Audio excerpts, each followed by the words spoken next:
9 things you'd be surprised to learn are not in the Bible.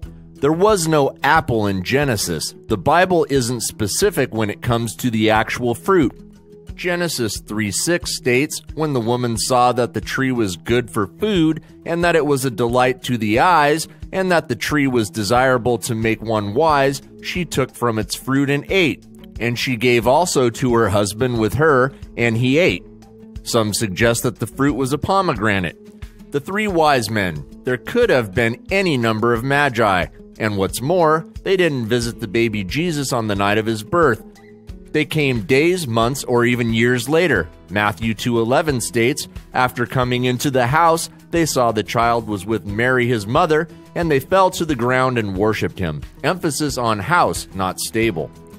The whale swallowed Jonah. This is another example of the Bible being a bit vague. It was actually a great fish, no mention of a whale specifically. Money is the root of all evil. Not to get technical, but in 1 Timothy 6:10, the line is, "For the love of money is a root of all sorts of evil, and some by longing for it have wandered away from the faith and pierced themselves with many griefs." The 7 deadly sins. There is no list.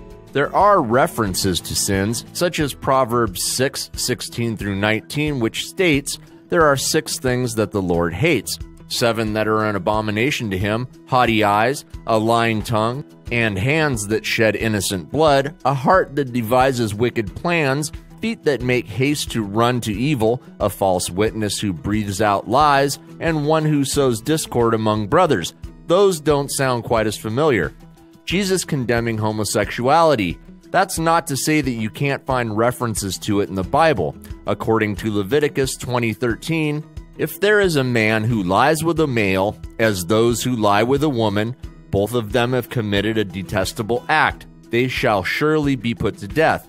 Their blood guiltiness is upon them." However, Jesus himself had virtually nothing to say on the subject. He focused more on giving to the poor, loving your enemies, and forgiveness.